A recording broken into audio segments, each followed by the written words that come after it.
This is the world's most annoying tripod. Why is it so crooked? I can't tell if you're straight. Fuck! I've had this tripod for a very long time and I don't use it for this reason. The legs like pull out very strangely. So there's like different sections where it'll like tick, tick, tick, kind of like crutches, you know? It's a weird thing to compare it to, but you know how when you have crutches, you can like change the height on them and it's just like one click and it's shorter. You know what I mean? No? Okay. That's how this is. So it's like one tick and it gets a little bit longer, but when all the legs are the same length, the camera's crooked, which makes no sense. And so I have to make this one longer than the other two so that it like tilts the camera so it's not crooked anymore, but now I just feel like it's always crooked because this makes no sense. I just really didn't want to use my trash can today, so we're just gonna use the wonky tripod. Wonky is my new word, by the way, if you can't tell from my last couple of videos. I'm gonna go get a new one soon, but it's like every time I go to the store, I just completely forget that I need a tripod. Like, I literally went to the grocery store yesterday for random shit, didn't think about that. So we still don't have a good tripod. But hey y'all, I'm back and I have more of your guys' paranormal stories that I'm very excited to read. I went through the subreddit and I picked out 4 stories. I don't know how long it's gonna be or how long they're gonna take me. I never really think about that when I pick out the stories. I just pick ones that sound fun. So I guess let's just get started and see, huh? I really don't have much to say in this one.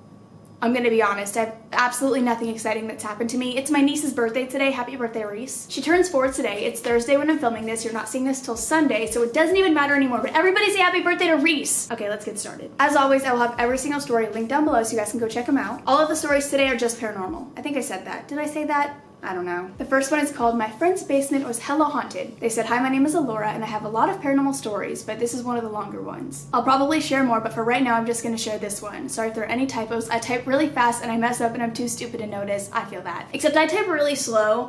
I just happen to mess up everything. Also, I think I might be getting sick again. Are we surprised? Because my throat keeps getting all crusty, you know, and I keep losing my voice, but I always lose my voice. So am I really getting sick or am I just myself? I don't know. When I was younger, I was pretty fearless. I always knew about ghosts and I would ask my family for their stories. I collected so many that I believed in ghosts before I ever had any sort of experience with them. This story wasn't my first experience, but it was probably my second or third. My friend and her twin sister had invited me over to their house for a sleepover. This was a while ago, so I was around 9 or 10. We did the typical things girls at sleepovers did. We ate a lot of junk food, watched movies, and talked about boys. I don't even fully remember why we decided to play hide and seek in the basement. My friends, I'll call them Olivia and Sarah, not their actual names, but for the purpose of the story and for privacy, Olivia was excited while Sarah was a little apprehensive. Took a few minutes, but we finally convinced her. We all grabbed flashlights and headed down into the basement. Whenever I see the word flashlight, I always want to say fleshlight, and it's something I really need to get over. Their basement had the look of most basements. Old, creaky wooden steps leading down, and it was cold down there too. Olivia headed to the middle of the basement and reached up to pull on the chain to turn on the light. The light bulb flickered to light and barely lit up any of the basement. I already hate this because I just picture the setting of it. I don't know why you guys would know this. I was just gonna say, if you don't know, but this is like such a stupid fact. I don't know. A lot of my family lives in Ohio, and one of my aunts has this basement that we used to play in all the fucking time because there were so many toys down there. There's a pool table down there, but it is so creepy going down there. It's literally like a tiny little door, this super narrow stairway. Then you go down, it's really dark, it's creepy. There's like wooden boards everywhere, or not wooden boards, but like, I guess like wooden planks or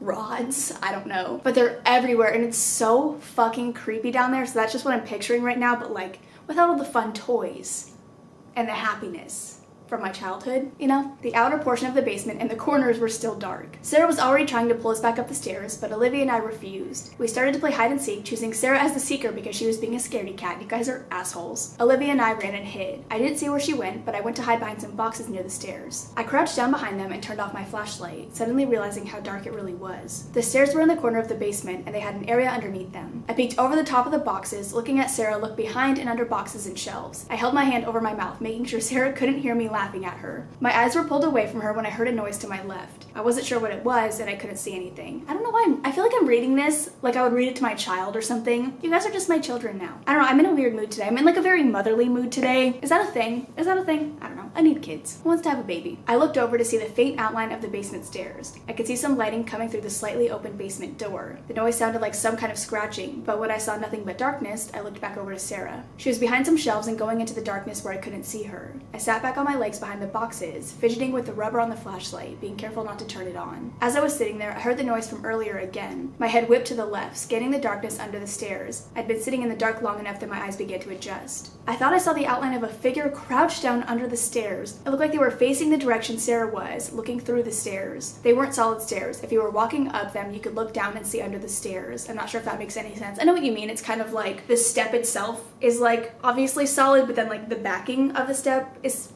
not a thing that exists. What? There's no back to the step. I thought it was Olivia. In the darkness, I couldn't make out any features. I only knew there was a dark figure there. I looked away and backed down at my flashlight. I started to think. I never saw Olivia walk over there. If she was hiding right next to me, I probably would have known. I shook this thought from my head and thought I probably just didn't see her. When I heard Sarah and Olivia's loud voices from the other corner of the basement, I felt my heart drop into my stomach. I glanced over to my left, my heart beating 1,000 miles a minute. I saw the figure still there, but this time I could make out small, white, glowing eyes. No! It felt like they were staring deep into my soul. I was frozen in shock, staring back into the eyes. I was trying to rationalize, telling myself I was just seeing things because it was dark and I was tired. I heard Sarah and Olivia's footsteps coming closer, and it pulled me back to reality. I scrambled up to my feet and ran from behind the boxes. I practically sprinted over to them, pointing to the stairs in the dark corner of the basement. I could still see the figure. I knew Sarah and Olivia saw it too because they froze in their tracks. We watched as it slowly moved its heads towards us. I gotta go, my mom called. It fucking shut up. We watched as it slowly moved its heads towards us, the white eyes staring at us. We didn't know what to do, so the three of us just started running towards the stairs to get out of the basement. It seemed like the best solution then, honestly the only solution. I stared at the eyes as we ran up the basement stairs. I looked away from them for a moment, looking ahead of me as I ran upstairs. Just my luck, I was the last one upstairs. As I ran, I felt something cold brush against my ankle. I screamed as I pushed Sarah and Olivia through the basement door. We fell through and I slammed the door, holding it closed. I just imagine you guys running up and you feel something and you're like, fuck you guys, and you push past them, you're like, y'all feel it, I don't care. Y'all can get taken down, y'all get dragged down the stairs. I heard the slightest scratch, the sound of a nail or claw going down the basement door. This is the most... I can't read this. I really can't read this. I could just picture everything too, which makes it so much worse. I turned the lock on the door and pushed them to the couch. We didn't sleep the rest of the night, and I never went back to their house again. I had nightmares about the figure, and if they ever wanted to have a sleepover, they had to come to my house. I really can't with you right now. I really can't. But please send me your other stories. I hope they're not as terrifying. Also, I know that you said to ignore any typos or if like the story, whatever, but that was a very well-written story. I love that. I'm proud of you. Thank you for using punctuation, and you really didn't spell anything wrong, or at least I didn't notice. Some of y'all still don't use punctuation, and I can't handle it. I need punctuation, at least periods. Like commas, I get it, that's fine. Some of you guys are really submitting me like a 10-page essay with no punctuation. It's like one giant run-on sentence, and I can't even read them. It's not possible. All right, well, this video's off to a good start. This one is called I Guess I Saw Demons When I Was 3. I guess I saw them. I don't remember this at all. But my parents told me when we lived in our first house, I lived there from when I was born to when I was 4, I would tell them that I saw things that I called the powers. One day I pulled my mom into the bathroom and shushed her, telling her that the powers were there. Other occurrences like this would happen. But one day I went into my parents' bedroom while they were watching Buffy the Vampire Slayer. We love an iconic 90s show. And I pointed to the TV, telling my parents that those were the powers. The episode they were on was called Hush. If you look it up, the demons from that particular episode are terrifying. They had sunken in, pale, scary-ass faces, they wore suits, and hovered over the ground. To say the least, my parents were a little freaked out. My air conditioning just turned on. No loud noises in this video, I promise. I know it was really bad in my video from Friday. Another occurrence that I remember pretty vividly was when I was around maybe 3. I was still sleeping in a crib. I woke up in the middle of the night with snakes and frogs in my bed. I stood up screaming, calling for my mom. They were still there as I was screaming, but as soon as she came in, I turned around and they were gone. Wait, this like... What? A few years ago, my dad told me that the day we moved out of that house, something unsettling happened. He had the last of the boxes to take to his car. We weren't moving far, maybe a 10-minute drive, so they moved most of the stuff on their own with help from friends and pickup trucks. He heard a demonic growl coming from above the fence. There was nothing on top of the fence like a raccoon or a cat. Raccoon? There was nothing on top of the fence like a raccoon. I can't say raccoon. There was nothing on top of the fence like a raccoon. I don't know why I cannot say raccoon with this story. I feel like sometimes there's a word, it's like, I'll read it so many times within a sentence, and every time I say it's so weird. So every time I try to re-say the sentence, I'm just thinking about the weird way to say it, and it's like impossible for me to say it normally. Let's try this one more time. There was nothing on top of the fence like a raccoon or cat or anything. Got it. But he felt this unsettling presence and bolted the fuck out of there. So I don't know if what I saw as a child was me being a creative child or if there was actually something in that house. I feel like regardless, it is terrifying. If I was your parents, I would have locked you in a closet and never listened to a word you said. Just kidding. Me when I'm like, I'm feeling very motherly today, but fuck children. This one's called, I think the ghost in my house wants to kill me, but sometimes it'd be like that. Oh, this is Emily. What the fuck? This is literally from Emily. I didn't even notice when I picked this one out. I just thought the title was so funny, and so I was like, I'm just sending this to myself. Hey Emily, hey bitch, I love the title. It's literally why I picked it. I need to start looking at the usernames, honestly, because I recognize a lot of them actually. I need to read all my OG stories. But hi Emily. That was for you. So I've told bits and pieces of the story to people, but here's the whole thing. I think you've told me bits and pieces of it too, so we'll see if I remember anything. I might not. It all started freshman year of high school. Every other weekend I go to my dad's house because divorced parents life. Am I right, ladies? When it's warm, I like to be in the basement because it's cool down there. In the basement, there's this brown leather chair. I hate that we're already up to a basement story because I was just talking about how creepy basements are, but apparently you have a nice, welcoming basement, so maybe this will change our views on basements. Sometimes I have friends over and they would say they saw a shadowy figure in the chair as they walked by it. Okay, I take that back. We always brushed it off because we thought it was a shadow from the light in my stepsister's old room. Fast forward to the end of freshman year and I have my friend Bree over. I wake up at 3 a.m., you know, the witching hour, and my arms are asleep. I didn't think anything of it, so I tried to wake them up. Just picture you being like, get up little buddy. It's time to get up. When I tried to wake up my right arm, it felt weird. Didn't feel like my weak ass arm. It felt muscly and big. You've told me about this. You have told me about this. Before I knew it, I was punching myself like I took the wind out of me. I didn't want to wake my friend up, so I went back to sleep and pretended that nothing happened. After that, not much happened. I tried to stay out of the basement because I didn't want to get possessed again. The next thing that happened was about the time you started streaming. So this is like August of last year. I woke up at midnight and see a tall shadow of a man at the foot of my bed looming over me. I think you told me this one as well. The longer I had my eyes open, the closer he got. So I shut my eyes and I went back to sleep. I will never understand how you guys go back to sleep. A few months after that, I was watching your stream and I heard a loud bang behind me. Something on my desk flew off and hit the floor. I didn't think much of it because it was a windy day and the object was fairly light. But 3 more objects came flying off my desk after it, and there's no possible way the wind could have done this. That night, I wake up with 4 bruises on my legs and I believe that it's him. Ever since then, I wake up with bruises on my legs only at my dad's house. Now, this last story is kind of funny and people might not believe me, but trust me when I say it happened. Honestly, out of anyone to tell me stories, I feel like I trust you the most. So like, I 100% know that this happened. Just saying. So if any of y'all are gonna be skeptical, don't. Because I will literally find you. A couple months ago, I was home alone. I was minding my own business when I see this ghost man walk out of my niece's room in a nun outfit and prance into the room. I'm not sure what he wanted to prove, but he did that. So yeah, that's my ghost story. If I'm found dead, you know who did it. Wait, that's so fucking funny. Like, you guys will tell me the most terrifying stories, but it's like, the way that you type it out, I guess, like the way that you tell the story is so funny to me. I don't know why. Like, nothing about any of those stories is funny, but like, you're just funny, so it makes me laugh. I don't know. Okay, this might be the last one. Okay, this one's really short, then I'll read one more because I feel like I haven't been recording for that long, but this one's called My Haunted College Dorm. Okay. Why do they have to be so weak sometimes? Oh my god, my fan is really pretty. Wow. I've never looked at my fan before. It's really pretty. Want to see it? This is going to be annoying because now actually I'm not moving. I'll show you at the end because I really don't want to have to move my camera because I will never get it back to this like semi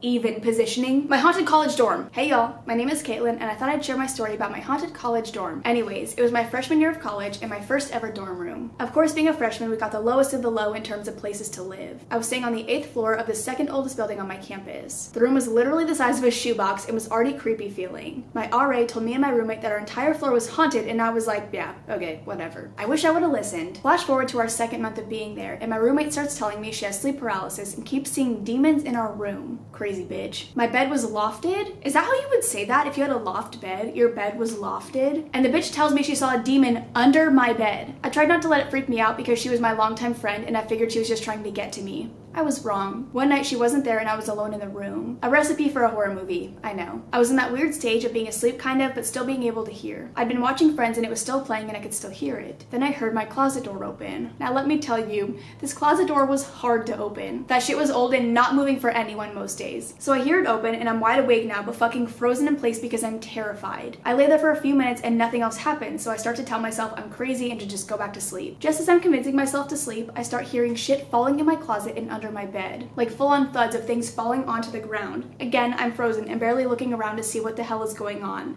and then I see it. A black shadow comes out from under my bed and disappears out of the closed door. Everything goes silent. I'm freaking the fuck out and I muster up the courage to move. I jump out of bed, climb down my ladder, and run out the door as fast as possible. You are literally chasing that thing now. Don't leave your room, he's gone. As I'm running out, I look and sure enough, my closet door was wide the hell open. I was crying at this point, I was so scared. I ran to my friend's room across the hall and started banging on her door like my life depended on it. She ended up walking me back to my room to get my phone and lock my door. We got to my room and there was nothing on the floor and my closet door was shut. At least he cleaned up his mess, I guess. Literally, what the fuck? I still don't understand what happened that night, and needless to say, I spent the night in my friend's room sharing a twin-size bed. Fuck that dorm and the entire 8th floor. Actually, fuck your dorm. Fuck your college. You gotta burn it. You gotta burn it down. You gotta burn the whole thing down. I think I might find one more. Yeah? Okay, this one says, the figure in my closet. This story takes place in the summer 2 years ago, and I would say that this is the scariest thing that's ever happened to me. All week I felt watched and not safe, but the worst part was sleeping in my room. My closet has always terrified me, and my bed broke, so I had to take my mattress and put it on the floor right next to my closet. I was planning to have a sleepover with my friend, and when 10-year-olds try to stay up on a sleepover, it never works. That night, my brother fell and spilled hot wax on himself, and for some reason, everybody was getting hurt in ways I couldn't explain. When it was time to go upstairs, we took a bucket of candy with us, hoping it would give us energy, but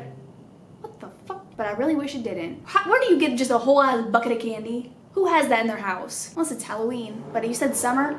I'm busy. Rude ass. Seriously, what? Dude, why do people think that like revving engines and stuff like it gets people going? The last thing I care about is how fucking loud your car is. We fell asleep at about 12 and then it all went downhill. I can remember this story so well, and when I think about it, it's hard to talk about and I tear up. I remember what time this happened because the clock was basically in front of my face. It was 3 o'clock exactly. I know for a fact that my closet door was closed because me and my friend were both scared of cats, so we made sure to shut it. When I woke up, it was wide open and my clothes were in a pile on the floor, but I could see something else in the back of my closet. I wanted to cry and scream, but I physically couldn't because I was having sleep paralysis. I couldn't speak, move, or scream, so all I could do was look ahead and watch. I don't know what happened, but it looked at me. A tall black figure that had long hair with small white eyes. It stared at me, and I thought I was going to die because the way that it moved was the most terrifying thing I'd ever seen. After seeing this, I was in shock, tears running down my face, so I told myself it would be okay. I closed my eyes and I just tried to fall back asleep. All I heard was a few scratches and then I drifted off. I woke up the next morning with my room a mess, clothes everywhere with a long deep scratch cutting through my mattress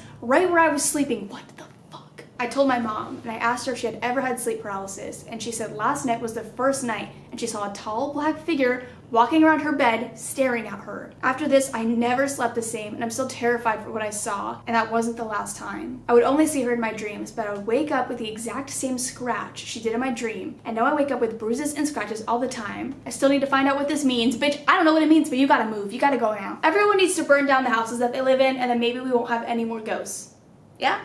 Yeah? Let's just burn Earth. And no more ghosts. But I hope you guys enjoyed. If you guys have any other stories that you want to share, please do. I will have the Reddit link down below. Thank you to everybody who has put your story on there so far. And shout out to everyone using the flares, because I honestly was nervous that nobody would use them and it'd be really hard to go through it. But for the most part, everyone uses the flares. That basically just allows you to categorize it as let's not meet, paranormal, or no sleep. I'm gonna go turn my air on because it's hot as fuck in here and I can't do it anymore. But I love you guys. I will see you in the next one. Bye. Want to see my fan now? I actually remembered this time. I was telling myself, I'm like, you cannot forget to show your fan at the end. So now I'm gonna show you my fan. Wait, it's like so pretty. I've never looked up and noticed how pretty it is before. Love that for me. Okay, see ya.